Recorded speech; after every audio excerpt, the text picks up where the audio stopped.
कल भगवान भोलेनाथ शंकर के समझाने के बाद भी माता सती अपने पिता प्रजापति दक्ष के यहां आती है और अपमानित करने के पश्चात उस योगा कुंड में अपनी योग शक्ति से, अपने योग यज्ञ से स्वयं को सती कर भगवान से प्रार्थना करती है कि हे भोलेनाथ, मैं जब भी जन्म लूं मैं तब आप ही की पत्नी बनूं, हर जन्म में मुझे आप ही पति रूप में प्राप्त हो। यह कहते हुए माता सती जब अपने आप को अग्नि दह कर ले तो वहां पे जितने गण थे माता सती के साथ गए हुए भगवान शंकर ने जिन्हें भेजे थे, वे सब क्रोध से आग बबूला हो गए और उन्होंने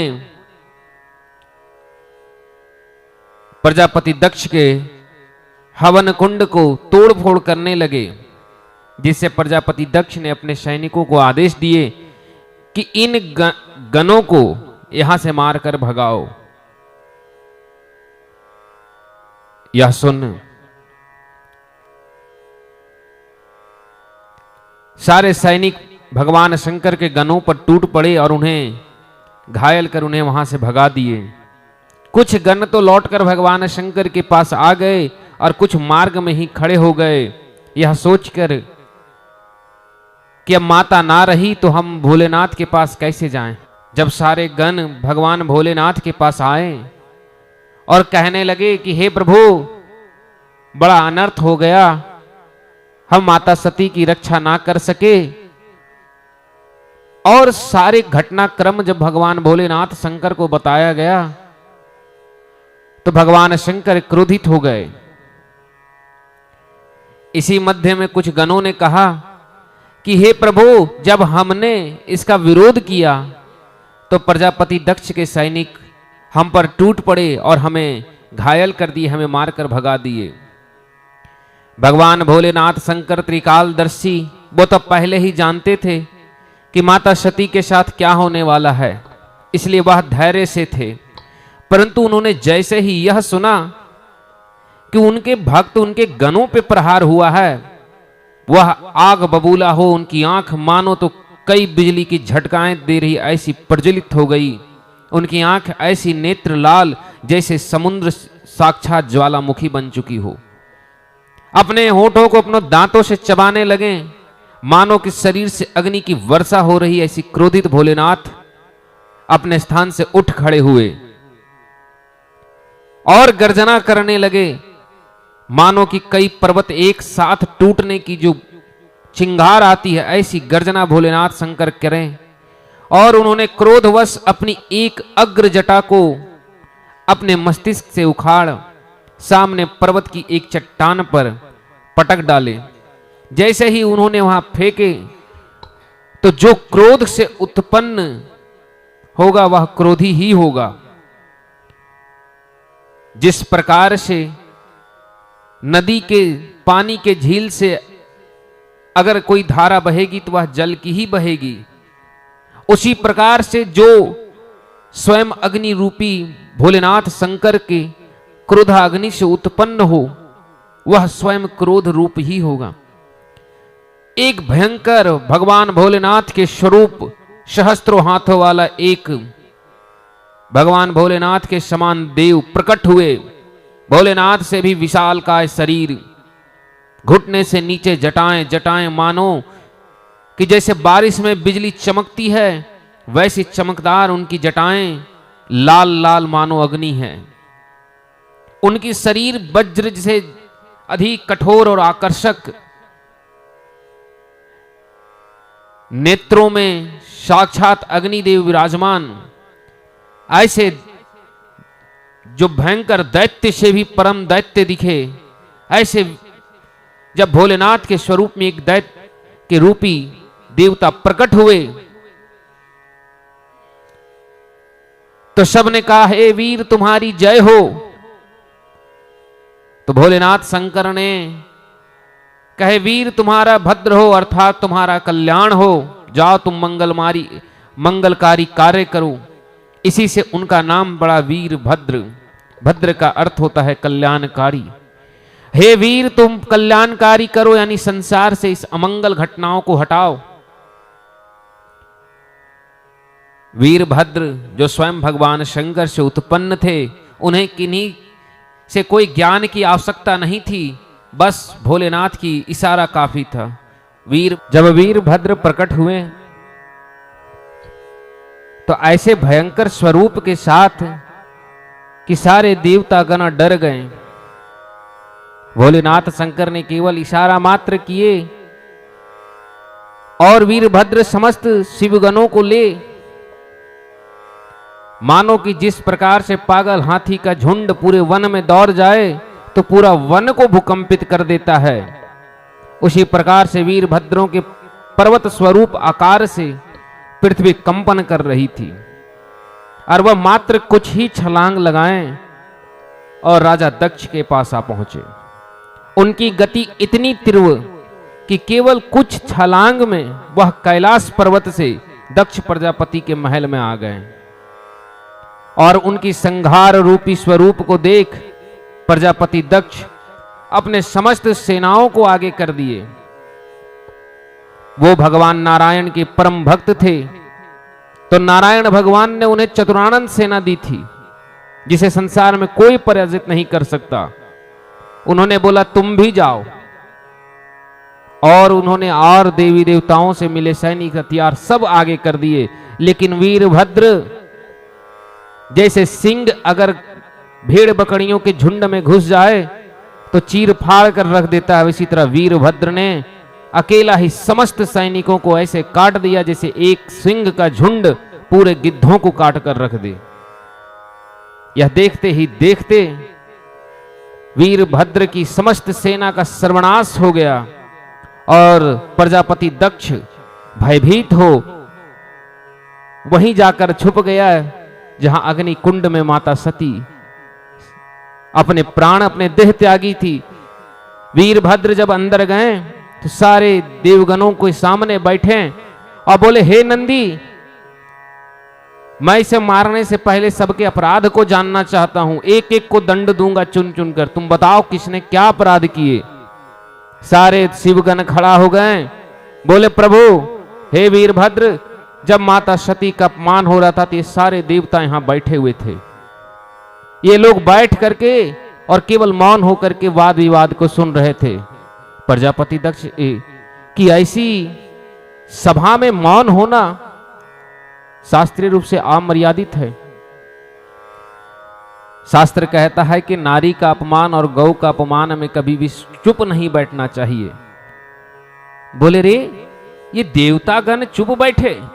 बोले हाँ। बोले शिवगणों इन सबको प्रताड़ित करो, जो तुम्हें मिले इनसे मारो, इन्हें बंदी बना लो। सारे देवताओं को बंदी बनाने लगे, पत्थरों से मारने लगे। इसके बाद नंदी ने बोले कि ये भृगु मुनि, ये वही मुनि है जिन्होंने हमें श्राप दिया था कि शिव भक्त पाखंडी बन जाएंगे। और जब माता सती का अपमान हो रहा था, ये अपनी दाढ़ी को फेर फेर करके अपनी ज्ञान दिखा रहे थे। वीरभद्र बोले इसे आप मेरे सामने लाओ। जैसे ही भृगु मुनि को सामने लाया गया, भृगु मुनि की दाढ़ी को पकड़े और वीरभद्र ने नोच डाले। जैसे ही वीरभद्र ने उनकी दाढ़ी को नोचे, छटपटाते तिलमिलाते हुए भृगु मुनि जमीन पर मानो एक कटा हुआ बकरा जैसे छटपटाता है, पीड़ा से छटपटा उठे। लेकिन वीरभद्र की ऐसी भयंकर रूप और क्रोध को देख भृगु मुनि में इतना साहस नहीं हुआ कि दोबारा फिर से कोई श्राप दे सके, इसलिए वह चुपचाप किनारे हो गए। कहा गया है ना कि कुछ लोग ऐसे होते हैं जो बात से नहीं समझते तो पहले उन्हें मारो। तो वीरभद्र ने यही काम किया, बोले इन्हें समझाओ मत, अब सिर्फ मारो। भृगु मुनि चुपचाप कोने में खड़े हो गए। फिर बारी आई पूषा देवताओं की। श्रीमद् भगवत महापुराण में लिखा हुआ है कि पूष देवताएं जो थे वह माता सती के अपमान पर मुस्कुरा रहे थे। कुछ लोगों को आप देखिएगा कि कहीं वाद विवाद हो तो बगल से बड़ा आनंदित होते हैं। शास्त्र में कहा गया है कि जहां अपराध हो वहां आनंदित होने वाला व्यक्ति भी दोषी होता है। वीरभद्र बोले इन सबकी दांत को तोड़ दो, आज से ये लोग बिना दांत के होंगे। सबकी दांत तोड़ दी गई। जब सबको दंड मिल गया तब वीरभद्र बोले कि इन सब का जो मुखिया, सबका सेनापति अध्यक्ष जो है वह प्रजापति दक्ष है। तो प्रजापति दक्ष को जैसे यज्ञ में पशु की पहले बलि दी जाती थी उसी प्रकार से उसे ले जाया गया और वीरभद्र उसे अस्त्र शस्त्र से काटने की सहस्त्रों प्रयास किए, लेकिन प्रजापति दक्ष भगवान नारायण के बहुत बड़े भक्त थे, जिससे उनका शरीर ऐसा हो चुका था, इतना यज्ञ से कठोर हो चुका था कि वह अस्त्र शस्त्र से नहीं कटे। यह देख वीरभद्र और क्रोधित हुए और उन्होंने अपनी एक उंगली को लगाए और प्रजापति दक्ष की गर्दन पे रखे और गर्दन को ऐसे नोच दिए जैसे कि बच्चे खिलौने को गर्दन और शरीर को तोड़ देते हैं। उसी तरह उन्होंने तोड़कर और प्रजापति दक्ष की शीश को अग्नि कुंड में डाल दिए और वीरभद्र वहां से चले गए। जब इस सब सर्वनाश हो गया तो सारे देवी देवताएं भगवान भोलेनाथ शंकर की स्तुति करने लगे और जो बच गए वह सीधे ब्रह्म देवता के पास चले गए। बोले हे ब्रह्मा जी, अब आप रक्षा कीजिए, वरना अभी तो सिर्फ वीरभद्र आया, अभी भोलेनाथ आना बाकी है। अभी वो आए तो हमें इतना पीट के गए हैं, अगर भोलेनाथ आए तो वो तो और भी क्रोध में हैं, वो कितना मारेंगे ये अलग बात होगा। जब इंद्र आदि देवताओं अपनी पीड़ा से कहराते हुए ब्रह्मा जी के पास गए तो ब्रह्मा जी समझाएं कि सुनो इंद्र, जिस यज्ञ में किसी के द्वेष भाव से यज्ञ रखा गया था, क्या वहां तुम्हारा जाना उचित था? अगर किसी का कोई यज्ञ या पूजा पाठ किसी की हानि करने के लिए रखता हो या किसी को अपमानित करने के लिए रखता हो, उसके शुभ कार्य में भी कभी भी सम्मिलित नहीं होना चाहिए, वरना आप दंड के भागीदारी हैं। ब्रह्मा जी बोले कि तुम्हें समझ नहीं आया कि वो भोलेनाथ का अपमान करने के लिए रखा है? तो जिसकी मन में द्वेष भावना हो उसके यज्ञ में तुम्हारा शामिल होना क्या उचित था? इंद्र सर झुकाकर खड़े थे। ब्रह्मा जी बोले सुनो इंद्र, उस यज्ञ में मैं नहीं गया, उस यज्ञ में स्वयं नारायण नहीं गए, फिर तुम क्यों चले गए? क्या जहां ब्रह्मा विष्णु महेश का स्थान ना हो वहां तुम्हारा जाना उचित था? अब इंद्र सारे देवताएं बोले प्रभु, अब जो होना था सो हो गया, इस बार क्षमा कीजिए, ये हमारी पहली गलती है, इसे क्षमा कीजिए। ब्रह्मा जी बोले पिता का कार्य है पुत्र को क्षमा करना, मैं तुम सबको क्षमा करता हूं। चलो अब भोलेनाथ से बात किया जाए। समस्त देवी देवता भोलेनाथ जी के पास आए और स्तुति करने लगे। तो भोलेनाथ जी क्रोध में देखते देखते, लेकिन वह जितने क्रोधी हैं उतने भोले भी हैं, 2 क्षण में मान गए। जब मान गए तो उन्होंने वीरभद्र की ओर दृष्टि करके बोले कि कहो वीरभद्र, तुम्हारी क्या इच्छा है, आगे क्या किया जाए? तो वीरभद्र ने बोले कि हे प्रभु, इन्हें क्षमा कर दिया जाए, क्योंकि वीरभद्र भोलेनाथ के अंग से उत्पन्न थे, तो जैसे भोलेनाथ भोला वैसे वीरभद्र भी तुरंत मानने वाले थे, तो वीरभद्र भी मान खड़े हुए। बोले इन्हें क्षमा कर दीजिए। और इसने प्रजापति दक्ष को श्राप दिए थे नंदी जी कि तू मैं कर रहा, जा तेरी सिर बकरी की हो जाएगी, मैंने ये कथा में बताया था। तो इस श्राप को भी सही साबित करना अब आपका कार्य है। अगर इन्हें जीवित ना किया जाए तो नंदी का श्राप विफल हो जाएगा। भगवान भोलेनाथ बोले चलो, तुमने तो हमें एक सही सलाह भी दे दी और भक्त की बात को सिद्ध करने का कारण भी दे दिया, अब तो मुझे जाना होगा।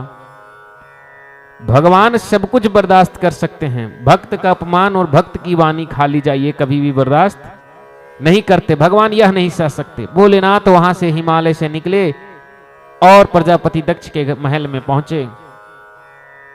प्रजापति दक्ष को जैसे ही वो पहुंचे, सारे लोग हाथ जोड़कर भोलेनाथ के सामने खड़े थे। तो भोलेनाथ ने बोले चलो अब बारी बारी से अपनी समस्याएं बताओ, मैं सबकी समस्याओं का वरदान देता हूं। तो पूछा, मित्र आए, बोले प्रभु वीरभद्र ने हमारी दांत तोड़ दी, अब जीवन भर हम कुछ खा नहीं सकते, हम जीवन भर कुछ खा नहीं सकते, तो बताइए अब हम जिएंगे कैसे। तो भोलेनाथ शंकर बोले कि दांत तो मैं दूंगा नहीं, वरना लोग फिर से यही करेंगे, परंतु तुम्हें वरदान देता हूं कि तुम जीवन भर तुम्हें जो भी अन्न मिलेगा वो पिसा हुआ ही मिलेगा, चबाने की कोई झंझट खत्म, और ना तुम कहीं अब दांत दिखाने लायक रहोगे। एक ही साथ में दोनों काम हो गया। आगे आए भृगु मुनि, बोले प्रभु गलती हो गया, हमें भी क्षमा कीजिए। बोले बोलो तुम्हें क्या चाहिए। बोले प्रभु भृगु मुनि ने हमारी पूरी दाढ़ी को वीरभद्र ने नोच डाला, अब एक तो देखने में भी खराब लगता और यहाँ पीड़ा भी हो रही है, और बिना दाढ़ी का संत कैसे लगे, बिना मूछ बिना दाढ़ी का। भोलेनाथ बोले रुको 2 मिनट, तुम्हारी भी व्यवस्था होगी। प्रजापति दक्ष को जब सामने देखें तो भोलेनाथ ने बोले कि ठीक है, इसे एक बकरे का शीश काट कर लगा दो और उसी बकरे का दाढ़ी काटो और भृगु मुनि को लगा दो। अब भृगु मुनि जी के शरीर पर किसका दाढ़ी? बकरे की। तो भोलेनाथ बोले कि अब तुम जीवन भर कभी भी दाढ़ी पे हाथ फेरने लायक नहीं रहोगे, जब जब फेरोगे तब तब शर्म आएगी तुम्हें। अगर कोई मनुष्य से हम कुछ छीन ले और फिर उसे दे दें तो उसे अपराध का कोई ज्ञान नहीं होगी। तो भोलेनाथ बोले ठीक है, दूंगा तो मैं जरूर, पर ऐसा दूंगा कि जीवन भर तुम्हें ये याद भी रहे। तो भृगु मुनि को क्या मिला? बकरे की दाढ़ी। अब बकरे की दाढ़ी मिलने से भृगु मुनि जीवन भर दाढ़ी पे हाथ नहीं फेर सकते थे। ऐसे भोलेनाथ ने भृगु मुनि को दंड और वरदान दोनों दिए। उसके बाद जब दक्ष प्रजापति को जीवित किए और सारे जो देवी देवताएं घायल थे उन्हें मुक्त कर दिए। जब सारे लोग मुक्त हो गए तो वीरभद्र पूछे पीछे से, बताओ किसी को और कुछ चाहिए और न्याय किसी को चाहिए? तो वीरभद्र के हाथों में भयंकर त्रिशूल था। जब तक आप किसी को प्रेम से समझाइए दुष्ट आदमी नहीं समझेगा। सभी देवता देवी देवता भृगु मुनि और राजा दक्ष सामने से कहने लगे, जय हो भोलेनाथ की जय हो, आपका न्याय सर्वोपरि है। ये सब जान रहे थे कि सबके साथ अन्याय ही हो रहा है, पर डर और भय से बोले कौन? सामने भोलेनाथ तो दयालु हैं, लेकिन पीछे वीरभद्र त्रिशूल लेके खड़ा है कि तुम कुछ बोलो और फिर पीटेंगे। तो सब लोग क्या बोल रहे हैं कि आपकी न्याय सर्वोपरि है, धन्य हूं मैं जो आपका आशीर्वाद प्राप्त हुआ। भले बकरी की दाढ़ी मिल गई फिर भी वह धन्य हो गए, क्योंकि पीछे फिर से वीरभद्र है। नहीं चाहिए भैया तो वो भी दाढ़ी फिर छीन लेंगे। यहां सबका न्याय हो गया। उसके बाद जैसे ही भोलेनाथ शंकर की दृष्टि अपनी पत्नी, अपनी भार्या, अपनी प्रिया माता सती के देह पर पड़ी, भोलेनाथ तत्क्षण उसी समय वियोग में चले गए। दुख तो हर किसी के जाने से होता है, लेकिन किसी ने अपने देह को सिर्फ इस कामना से त्याग दिया कि आपकी मान सम्मान बचे, और जब यह सम्मान को आप सुनेंगे तो आपकी पीड़ा दुखद बढ़ जाती है। जब कोई परिवार में चला जाता है और केवल हमें यह पता चलता है कि वह मेरे लिए बहुत अच्छा था, तो हमें दुख बढ़ जाती है। तो सोचिए, जिस माता सती ने राजमहल में जन्म ली, प्रजापति दक्ष के घर में रानी बनकर रही, राजकुमारी, सोने चांदियों से शरीर लदा हुआ रहता था, जिसके आगे पीछे हजारों अनंत कोटि नौकर होते थे, ऐसी माता सती भोलेनाथ शंकर की नित्य सेवा करती। और भोलेनाथ से जब मिलने गई, जब पत्नी बनी, तो सारे साज श्रृंगार को छोड़कर मृग चर्म को धारण कर ली। सोचिए, ऐसी पत्नी, ऐसी भार्या जिस पति को मिल जाए वह पति को कितना दुख होगा। माता सती ने अपना संपूर्ण जीवन भोलेनाथ के चरणों में समर्पित कर दी थी। भोलेनाथ ऐसे वियोग में गए कि वह संसार भूल बैठे। और उन्होंने अपने समस्त शक्तियों को खो बैठे। भोलेनाथ सब कुछ भूल गए कि मैं कौन हूं, मेरी कार्य क्या है, सब कुछ भूल गए। कुछ लोग कहते हैं कि क्या भगवान को भी पत्नी का वियोग होता है? भोलेनाथ शंकर यही तो संसार को दर्शा रहे हैं कि जब प्रेम होता है, सत्य रूपी प्रेम होता है, तो मनुष्य सब कुछ खो बैठता है। प्रेम का अर्थ यह नहीं है जो शरीर से प्रेम हो। प्रेम का अर्थ यह होता है, पत्नी का धर्म हुआ होता है कि पति के लिए देह त्याग दे, तो पति का धर्म यह था कि पत्नी के लिए अपनी संसार को भूल जाए। जिस अनंत कोटि संसार के निर्माण भोलेनाथ ने किए, तत्क्षण संसार को भूल गए और माता सती को अपने हाथों में ले आकाश मार्ग से जाने लगे। कई वर्ष बीत गया, लेकिन माता सती का शरीर कोई मानव के शरीर तो थे नहीं जो खराब हो, सड़े गले। वह तो माता सती का शरीर था और भोलेनाथ के हाथों में था। अरे उसे दुर्गंध क्या, संसार में कोई देवताओं में भी साहस नहीं कि सामने खड़ा हो जाए। तो ये छोटी मोटी पंच तत्व की क्या साहस थी कि जो उनके सामने जाकर उनके शरीर पर कोई दुर्प्रभाव पड़ने दे। जब माता सती को ले भोलेनाथ शंकर संसार में विचलन करने लगे, सारे कार्यों को भूल गए, तो भोलेनाथ शंकर के वियोग से उनके शरीर से ऐसी अग्नि उष्मा उत्पन्न होने लगी जो सृष्टि के लिए हानिकारक था। भगवान श्रीमन नारायण देखें, बोले ये तो सृष्टि की सारी नियम को छन्न भिन्न हो जाएंगे। अगर भोलेनाथ इसी तरह चलते रहें तो यह कभी भी लौटकर नहीं आएंगे, और अगर लौटकर ना आए तो फिर सृष्टि को चलाएगा कौन? फिर तो मैं यह संसार का सारा देवी देवता मिलकर के भी असुरों का संहार नहीं कर सकते, क्योंकि शक्ति के स्वामी ही जा रहे हैं। शक्तिहीन हो जाएगा समस्त देवी देवता और मानव। यह सोचकर भोलेनाथ शंकर के हाथ में माता सती के शव को देख भगवान नारायण ने अपने सुदर्शन को आज्ञा दिए कि जाओ इनके शरीर को हिस्सों में बांट दो और भोलेनाथ शंकर को इस वियोग से मुक्ति दिलाओ। सुदर्शन चक्र आए और माता शरीर के 51 खंड किए, और वह 51 खंड जहां जहां गिरा वही 51 शक्तिपीठ बने। बोलिए शक्तिपीठ माता की जय, जय जय जगदम्बे। ऐसे माता शक्ति की 51 पीठों का निर्माण हुआ। और भोलेनाथ शंकर क्या किए, जब माता सती का शव चला गया तो उनका वियोग टूट गया, लेकिन मन में वियोग था। वह सोच बैठे कि अब मैं जीवन में कभी भी नहीं उठूंगा और मैं सदैव के लिए तप में लीन रहूंगा।